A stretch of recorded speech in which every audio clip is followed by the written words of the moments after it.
Assalamualaikum dan salam sejahtera bersama-sama saya Siti Nurdiati Zaidi dalam Berita Dunia RTM. Aktiviti menyembur cecair pembasmi kuman ke jalan raya dan kawasan terbuka yang dilaksanakan di beberapa negara tidak akan membantu membunuh COVID-19, malah boleh menimbulkan risiko kesihatan kepada penduduk. Amaran itu dikeluarkan Pertubuhan Kesihatan Sedunia WHO dalam dokumen mengenai aktiviti pembersihan dan sanitasi sebagai sebahagian daripada usaha memerangi wabak itu. Tambahan pula, jalan raya dan laluan pejalan kaki tidak dianggap sebagai kawasan pembiakan COVID-19.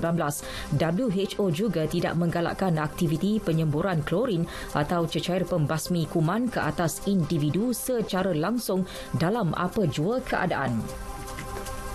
Setakat ini 313,180 kematian akibat COVID-19 dilaporkan di seluruh dunia.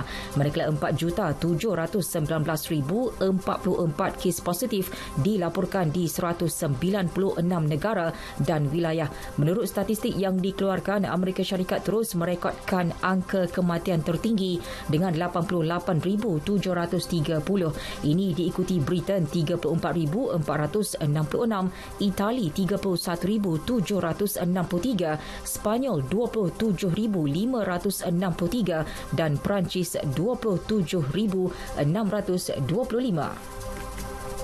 Dalam pada itu, Itali akan membuka semula pintu sempadannya kepada pelancong Eropah awal bulan depan.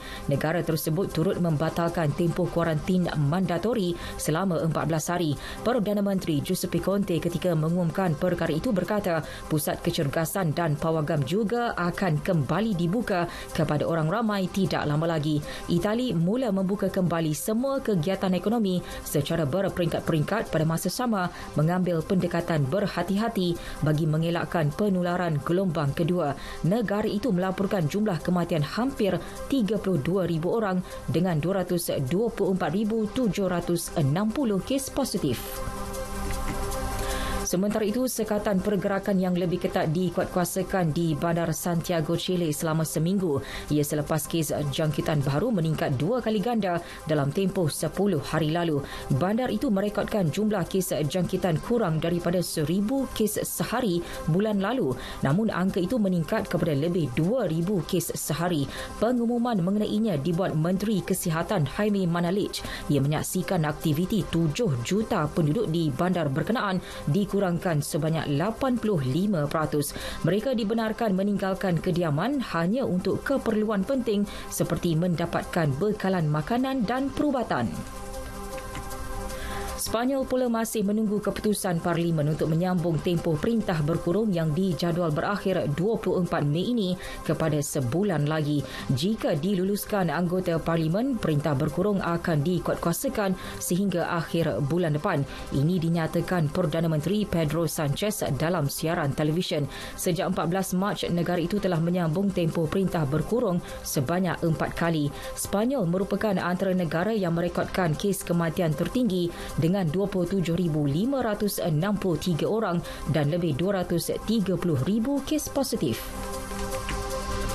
Di Brazil, angka kematian akibat COVID-19 melepasi 15,000 orang, manakala kes positif mencecah 230,000 orang. Data rasmi yang dikeluarkan menunjukkan 816 lagi kematian dan 14,919 kes baru dilaporkan dalam tempoh 24 jam lalu.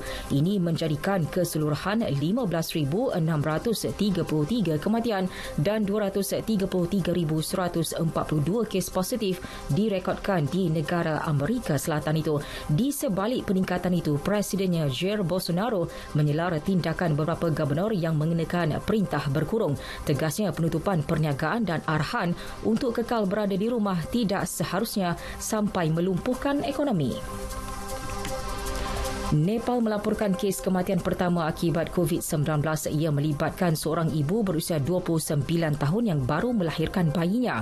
Menurut jurucakap Kementerian Kesihatan, Samir Kumar Adhikari, mangsa yang berasal dari daerah Sindhu Palchok, kira-kira 90 km dari bandar Kathmandu, meninggal dunia ketika dalam perjalanan ke hospital. Negara itu melaporkan 281 kes positif setakat ini. Bundesliga Jerman menjadi liga utama Eropah yang pertama menyambung semula perlawanan selepas 2 bulan dihentikan akibat COVID-19. Bagaimanapun, perlawanan berlangsung tanpa kehadiran penyokong.